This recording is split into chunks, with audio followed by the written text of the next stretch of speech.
From the Ohio AgNet Voice You Know with the News You Trust studio, sponsored by Grain Equipment Company, where innovation meets execution. I'm Joel Norwood with your farm news and much more here as we round out January. Hard to believe. Confirmation hearings continue in our nation's capital, and agriculture's had a bit of a moment throughout. In 2 days of confirmation hearings, Robert F. Kennedy Jr., nominee for Health and Human Services Secretary, has called for incentives to help farmers move away from intensive chemical agriculture. Testifying before the Senate, Kennedy linked farm chemicals to clusters of chronic diseases in rural America. He's emphasized concerns about food additives and ultra-processed foods, arguing that environmental toxins are poisoning Americans. Kennedy citing European bans on certain U.S. food ingredients as evidence of insufficient regulation. Kennedy has also warned that chemical-intensive farming is depleting soil health, estimating about 60 harvests remain at current rates, an interesting number. While he pledged not to regulate farmers, he's pushed for partnerships and incentives to support regenerative agriculture. Some senators agreed on the need for change, while others emphasized that agricultural oversight belongs to the USDA and EPA. Could be an interesting time ahead for certain agricultural products. Elsewhere, 23 states, including Ohio, have joined the Iowa Pork Producers Association this week in appealing to the U.S. Supreme Court against California's Proposition 12, Prop 12, arguing it unfairly regulates pig farming practices nationwide. Now, the appeal follows a Ninth Circuit decision that dismissed a discrimination-based challenge to the law. And remember that Prop 12 bans pork sales from farms that don't meet California's strict animal housing standards. Supporters of this move arguing that Prop 12 imposes a substantial burden on interstate commerce that potentially violates import-export and full faith and credit clauses. The Supreme Court has previously ruled against a similar challenge in 2023, but this new appeal raises fresh legal questions, and the justices will now decide whether to take up the case. Let's now turn the page over to weather. Checking in with Ryan Martin. Plenty of clouds around today and scattered hit and miss. Light rain shower action continues. I'm Chief Meteorologist Ryan Martin. Let's take a quick look at that Ohio forecast update. Honestly, most of today's activity is going to be more like a drizzle or just a dampness, but it's a long tail with moisture kind of streaking out and moving across the state. Better chances as the day wears on in the north and in the south, but let's not get too cute. It's just a damp day overall. Drier tomorrow, but cooler ever so slightly. Then temperature surge again for Sunday. That temperature surge is going to stay into next week. I think we're mild and mostly dry for Monday, Tuesday, and early Wednesday. Late Wednesday afternoon, clouds build, and we have rain to finish the week.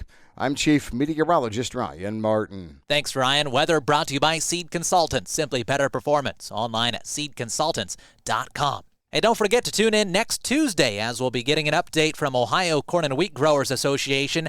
Definitely an interesting time as far as what's happening in our nation's capital and elsewhere, and we'll see how that impacts Ohio farmers, and specifically some of the issues that they're keeping an eye out on. Again, that's next Tuesday here on the Ohio AgNet. And speaking of corn, the ethanol industry, confident that the newly confirmed EPA chief Lee Zeldin will be supportive of their top issues. Zeldin, a former New York representative, has been critical of ethanol in the past, but the industry says they are confident that will change now that the Senate-confirmed EPA chief has to answer to the president. Troy Bradenkamp is with the Renewable Fuels Association. So what we heard at the confirmation hearing was a guy that said, I may have not always been the most supportive person in the past, but I know who I work for, and that's Donald J. Trump, and he is a supporter of ethanol and E15, so I'm going to be that as well. Meanwhile, Bradenkamp agrees that Trump's fight for dollars to extend his expiring 2017 tax cuts could chip into Inflation Reduction Act funding for the 45Z Sustainable Aviation Fuel tax credits. But he did add, it looks like of the tax cuts that are in place for IRA and what the Trump administration has weighed in on, 45Z and a couple others seem to be ones that they're willing to at least take another look at. Again, that's Troy Bradenkamp with the Renewable Fuels Association talking about how the new EPA head Lee Zeldin could be impacting ethanol down the road. Let's now turn our eyes over to what's happening on the market side of things. And before we get to the actual numbers, let's hear what's driving those. Thanks to Brandt, helping growers take control for over 70 years. Over to Ryan. I'm Ryan Metzger with Weiss Mercantile, providing you with your week-ending technical recap. We have March 25 corn futures with the first level of support seen at $4.87, with the first level of resistance seen at $4.99. March 25 soybean futures has the first level support seen at $10.37 with the first level of resistance seen at $10.55. March 25 wheat futures has the first level support seen at $5.60 and the first level of resistance at $5.71. For bullish momentum, we need to see closes above these key resistance levels. Please visit our website, licemercantile.com, to learn more about our grain marketing program and crop insurance services. Thanks, Ryan. The latest from Chicago: March corn off 6 cents to $4.84 1/4, while new crop corn's down 2 cents to $4.62 1/4. March soybeans staying put, no change at $10.44 per bushel, while new crop beans up 3/4 penny to $10.54 1/4, and July wheat down 5 3/4 to $5.84 3/4 per bushel. Markets thanks to Seed Consultants, simply better performance. Online at seedconsultants.com. February live cattle down 18 cents to $204.30 as April feeders up $1.30 to $273.60, and February hogs down 3 cents to $84.35. Milk checking in about 50 to 60 cents down across the board for Class 3. I'm Joel Norwood. This is the Ohio AgNet.